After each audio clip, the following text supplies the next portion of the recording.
Olá e bem-vindos a mais uma análise aprofundada aqui no nosso espaço. Hoje vamos mergulhar numa ideia que, bem, parece quase ficção científica, mas toca num problema muito real, a crescente desigualdade de rendimentos. Exato. Vamos basear-nos num artigo de 2017 de Ed Van Zogby. O título é logo, pronto, provocador. Dinheiro perecível global deveria ser a nova moeda. A nossa missão hoje é mesmo explorar esta proposta, tentar perceber como funcionaria e, claro, os argumentos do autor. Vamos a isso. Vamos sim. E olha, o tema não podia ser mais relevante, pois não. Esta questão do fosso entre ricos e pobres está em todo o lado. Nas notícias, nos debates. Sim, juntamos a isso a automação, a inteligência artificial, o impacto no trabalho, é outra nuvem que paira. Precisamente. E o autor pega exatamente nesses dois pontos fulcrais. É a base do argumento dele, a motivação. Sim, ele até descreve o cenário como tétrico. A visão dele é que a robotização, a automação, não são só umas tendências. São tipo forças imparáveis que estão a mudar a economia pela raiz. Uhum. E a consequência que ele vê? Desemprego estrutural a disparar e, claro, a riqueza a concentrar-se ainda mais. A lógica é bastante direta, na verdade. Quem tem capital investe em mais automação, isso gera mais lucro, acumula mais capital e muitas vezes precisa de menos gente. Exatamente. E quem depende do trabalho vê as opções diminuírem. É um ciclo, não é? Sim, um ciclo vicioso de desigualdade. Claro que há muitos economistas a debater isto com visões diferentes, mas o autor aqui assume isto quase como um dado adquirido, uma inevitabilidade. E ele não é meigo nas críticas. Aponta o dedo ao que ele vê como falta de ação, ou pelo menos de respostas à altura, das grandes instituições. Fala da ONU, por exemplo. Nota-se uma certa frustração, sim. Como se as ferramentas atuais não estivessem a conseguir lidar com esta crise que ele antecipa. E é daí que vem a necessidade de pensar diferente, não é? É isso mesmo. Se o sistema atual não está a dar resposta, argumenta ele, então temos de considerar, se calhar, coisas radicalmente novas. Não é ajustar, é redesenhar. E pronto, é aqui que entra a tal proposta bombástica, uma moeda única, Global, e ele chama-lhe DPG, Dinheiro Perecível Global. o nome diz quase tudo. O perecível é a chave. Exato. Como é que funcionaria? A ideia central é que teria um prazo de validade. Ele até sugere um prazo curto, tipo 90 dias. 90 dias? Quer dizer, recebia o ordenado e tinha 3 meses para o gastar. Se não, Se não, puf, desaparecia. Perdia o valor. É essa a ideia. uau. Ok, isto é mesmo interessante. Tecnicamente, como? Ele explica. Não entra em detalhes super técnicos, mas a ideia conceptual, pronto, é que cada unidade da moeda, que seria digital, claro, teria uma espécie de carimbo temporal, um código. E passados os 90 dias, esse código invalidava a moeda. Exatamente. A consequência direta, e é intencional, é tornar a acumulação de dinheiro parado impossível. Ou muito, muito difícil. O dinheiro tinha de circular. Uma espécie de batata quente monetária. Uhum. É uma boa imagem. Recebes e tens de passar adiante, seja a comprar coisas, serviços ou, pronto, a investir em alguma coisa. Mas tem de andar. E qual é o objetivo económico disto? Desta disrupção toda? O foco principal é a velocidade do dinheiro. Na teoria económica, a rapidez com que o dinheiro troca de mãos é super importante para a atividade. Certo. Se o dinheiro circula mais, há mais transações, mais procura, e isso, em princípio, puxa pela produção, pelo emprego. Ele acredita que, ao impedir que o dinheiro fique parado, o DPG criaria uma procura sempre forte, aquecia a economia de forma constante. Mas e as compras grandes? Uma casa, um carro. Como é que se faz isso sem poder poupar durante anos? Ah, boa pergunta. Ele toca nesse ponto. A sugestão dele é que, num sistema assim, essas compras grandes teriam de ser financiadas, quase obrigatoriamente. Financiadas. Crédito. Sim.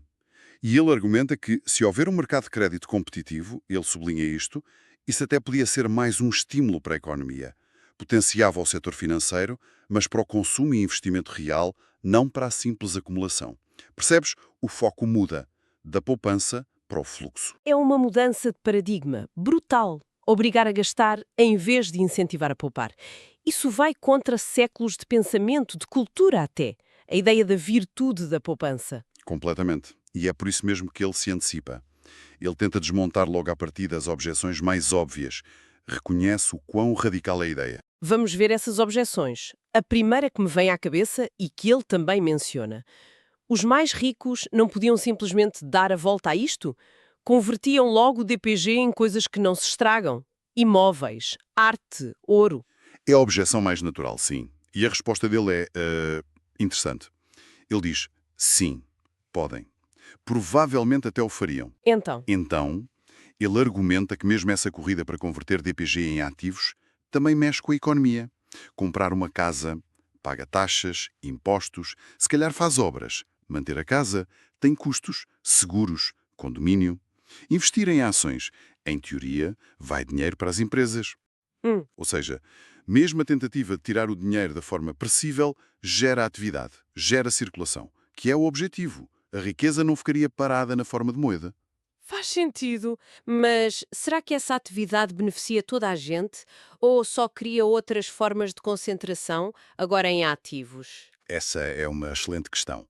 E talvez seja um ponto onde a análise dele podia ir um pouco mais fundo. Ele parece partir do princípio que qualquer movimento é bom para a circulação geral, mas a distribuição desses benefícios, pois é mais complexo. O foco dele é mesmo impedir a acumulação de moeda. A acumulação de ativos é outra conversa, embora ele diga que é menos má porque gera movimento. Ok. Segunda objeção que ele antecipa, a resistência. Os atuais detentores de grandes fortunas, o tal 1% que tinha na altura metade da riqueza mundial. Por que é que eles haviam de aderir a um sistema que os impede de acumular como sempre fizeram? Pois, aqui a resposta dele é mais especulativa. Baseia-se um bocado num efeito de rede, numa pressão massiva. Como assim? Ele admite que haveria resistência, claro. Quem ganha com o sistema atual não quer mudá-lo assim. Mas ele imagina um cenário: e se os outros 99% adotassem o DPG? Os 99%? Sim, se isso acontecesse, os super ricos podiam ficar isolados com o seu velho dinheiro, as moedas tradicionais. Perderam relevância se a maior parte da economia usasse DPG. Na prática, seriam quase forçados a entrar no jogo para continuar a ter peso.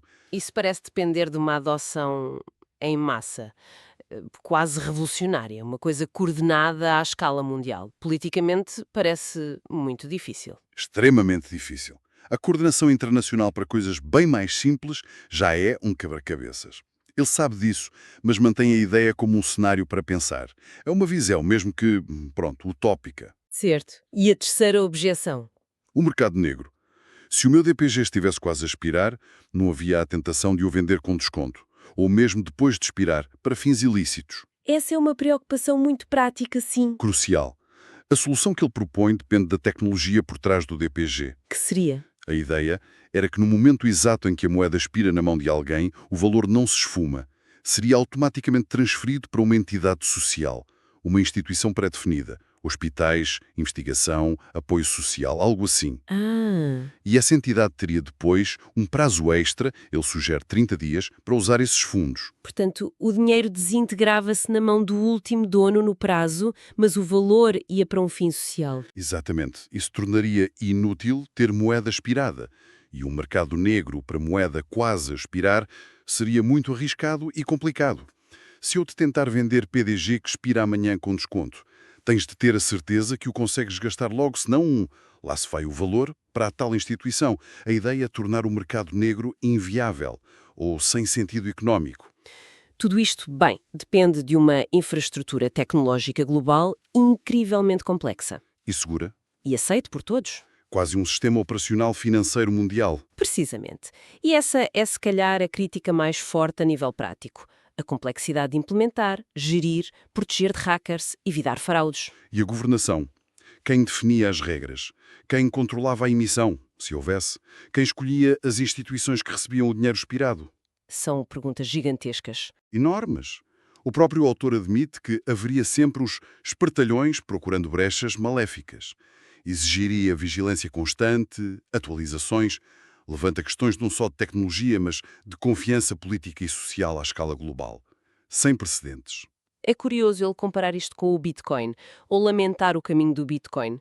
O artigo é de 2017 e ele via o Bitcoin a tornar-se mais uma reserva de valor, tipo ouro digital, do que uma moeda para o dia-a-dia.